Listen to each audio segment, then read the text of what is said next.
दीदी, भारत में लव जिहाद की बहुत सारी घटनाएं आ रही है, इस पर आप क्या कहना चाहेंगे? उस पर ये है कि हमारे अंदर सबसे बड़ी कमी ये है कि हम ये जान ही नहीं पाते कि हम अच्छा कर रहे हैं कि बुरा कर रहे हैं।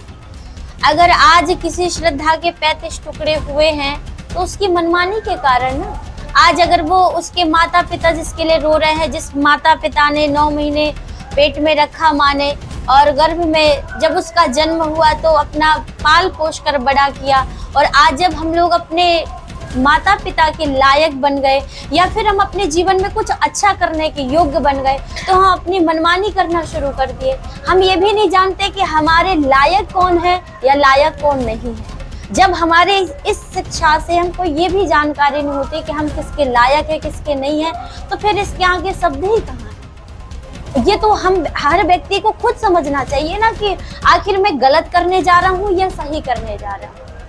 लगातार एक मांग उठती है कि भारत को हिंदू राष्ट्र बनाएंगे जी, लेकिन भारत अन्य हिंदू राष्ट्र के बनने का जो हमारा भारत का सपना है जी, लेकिन हिंदू अन्य देशों से समाप्त होकर के मात्र भारत में बचे हैं। क्या लगता है कि ये हिंदू का अस्तित्व भारत में रहेगा या फिर यहाँ पर भी समाप्त हो जाएगा? ऐसा तो कभी हो ही नहीं सकता कि भारत से हिंदू स्तर जो समाप्त हो जाए, ये तो कभी मेरे ख्याल से नहीं हो सकता। जिस भारत में गंगा नदी हो, जिस भारत में सूर्य चंद्र जहां आज भी उसी अपने गति से प्रवाहित होते हैं, हर व्यक्ति जहां पर साधु संतों की नींव आज भी है, और वहां पर ऐसे भारत में मुझे नहीं लगता कि हिंदू कभी अस्तित्व। ये भी हो सकता है कि बहुत सारे छात्र छात्राएं जो कि पढ़े लिखे होते हैं जी जी आजकल अध्यात्म और देवी देवताओं से दूर चले जा रहे हैं जी, और हाल ही में एक संगठन का स्थापना हुआ जो कि भीम सेना के नाम से जानते हैं, तो हिंदुत्व पर भी फूट डाल रहे हैं और लगातार हिंदू देवी देवताओं से लोगों को दूर कर रहे हैं। देखिए, कुछ कोई ना कोई आज से नहीं, सतयुग से अगर कोई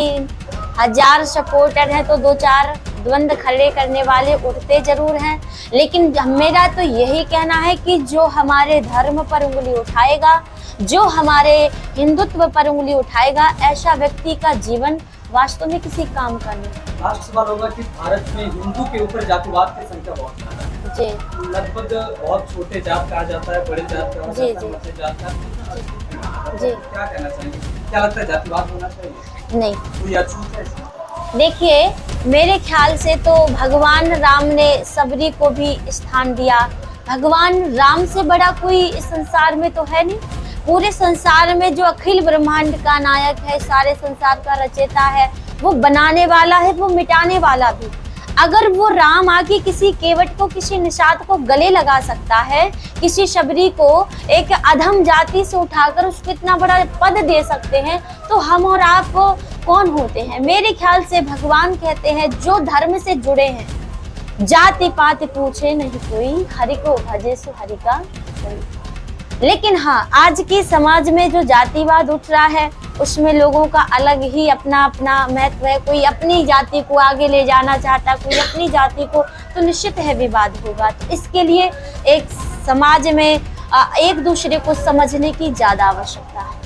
अगर कोई अन्य धर्म के लोग सनातन धर्म को अपनाना चाहे तो क्या उसे घर वापसी कहेंगे या फिर धर्म बदलना कहेंगे? उसको मैं तो ये कहूँगी कि घर वापसी है, क्योंकि अगर कोई व्यक्ति सुबह निकले और राह भटक जाए और शाम को घर वापस आ जाए तो उसको भटकना नहीं कहते, उसको घर वापसी कहते हैं। और कोई व्यक्ति अगर दूसरे धर्म का है और हमारे हिंदू सनातन धर्म में आ जाए, सनातन जिसका ना आदि है ना अंत है, वो सनातन है, ऐसे सनातन धर्म की जो शरण में आ जाए उसको साक्षात राम की शरण माना चाहिए, तो उसका तो कल्याण होगा। राधे।